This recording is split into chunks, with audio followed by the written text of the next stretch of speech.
கூடியுள்ள தாய் தமிழ் உறவுகள் அனைவருக்கும், எதிர்காலத்திலே குடிக்க கூட தண்ணீர் கிடைக்காமல் அவதிப்பட போகின்ற என்னுடைய தாய் தமிழ் உறவுகள் அனைவருக்கும் என் தண்ணீர் வணக்கம்.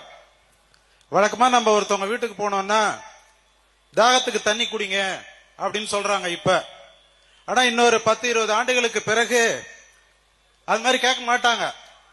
அவ்வளவு ஒரு அரிதான பொருளாக இந்த தண்ணீர் ஆகிவிடும். இந்த கூட்டம் ஏன் நடத்தப்படுது அப்படின்னா, விழிப்பே விடுதலைக்கு முதற்படி அப்படின்னு நம்முடைய தேசிய தலைவர் மேதகு பிரபாகரன் சொன்னாரு.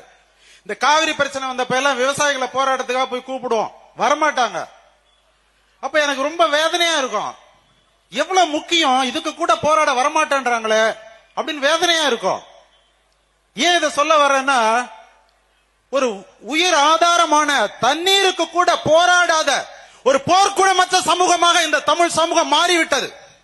விழிப்புணர்வு ஊட்ட வேண்டும், அதை தவிர நமக்கு வேற வழியே இல்லை. அதற்காகத்தான் தண்ணீர் பற்றிய விழிப்புணர்வை ஏற்படுத்துவதற்காக செந்தமிழன் சீமான் அவர்கள் இந்த கூட்டத்தை ஏற்பாடு பண்ணியிருக்கிறார். ஏன் இங்க நடக்குது? அவர் சொல்லுவாரு, வரலாறு தெரியாத எந்த இனமும் அழிந்து போய்விடும். ஒவ்வொரு நிகழ்ச்சியிலையும் அவர் வரலாற்றை இணைப்பதை நீங்கள் பார்த்திருப்பீர்கள். இங்கே கரிகாலனை இங்கே இணைத்திருக்கிறார். நாம் கரிகாலனை பற்றி தெரிந்து கொள்ள வேண்டும், நம்முடைய குழந்தைகளுக்கு சொல்ல வேண்டும். தமிழரின் வீரமிகு, அறிவுமிகு, அறமிகு அந்த வரலாற்றை நம்முடைய குழந்தைகளுக்கு சொல்ல வேண்டும். அடுத்த தலைமுறையாவது போர்க்குணம் வாய்ந்த ஒரு சமூகமாக மாற்ற வேண்டும் என்பதற்காகத்தான் இந்த கூட்டம் இங்கே நடைபெறுகின்றது. வருபுணலும் வாய்ந்த மலையும் இருபுணலும் வல்லரனும் நாட்டிற்கு உறுப்பு என்று வள்ளுவர் பாடியிருக்கிறார். ஒரு நாட்டிற்கு முக்கிய உறுப்பு என்று. இருபுணல், இருபுணல் என்றால் நிலத்தடி நீர், தரைத்தள நீர், ஆறு, ஏரி, குளம். வருபுணல் என்றால் மழை பெய்து வருகின்ற நீர். இந்த மூணு முக்கியம். இதுதான் ஒரு நாட்டுக்கு முக்கியமான அரண், உறுப்பு அப்படின்னு சொல்றாரு. ஆனா இன்னைக்கு தமிழ்நாட்டோட நிலைமை என்ன? ஏரிகள் எப்படி இருக்கு, ஆறுகள் எப்படி இருக்கு, குளங்கள் எப்படி இருக்கு, வாய்க்கால்கள் எப்படி இருக்கு, எல்லாம் அழிஞ்சு போச்சு.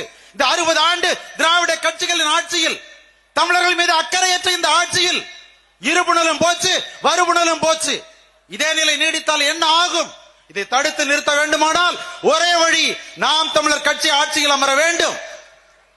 இயற்கையை பற்றி, தண்ணீரை பற்றி பேசுகின்ற இதையெல்லாம் சரி செய்ய வேண்டும் என்று அல்லும் பகலும் உறங்காமல் உணவு உண்ணாமல் செந்தமிழன் சீமான் அவர்கள் உழைத்து எப்படி பாடுபடுகின்றார். அவருடைய தலைமையில் ஆட்சி அமைந்தால் ஒழிய இந்த தமிழினம் இந்த தண்ணீர் பிரச்சனையிலிருந்து மீள்வதற்கு வழி இல்லை.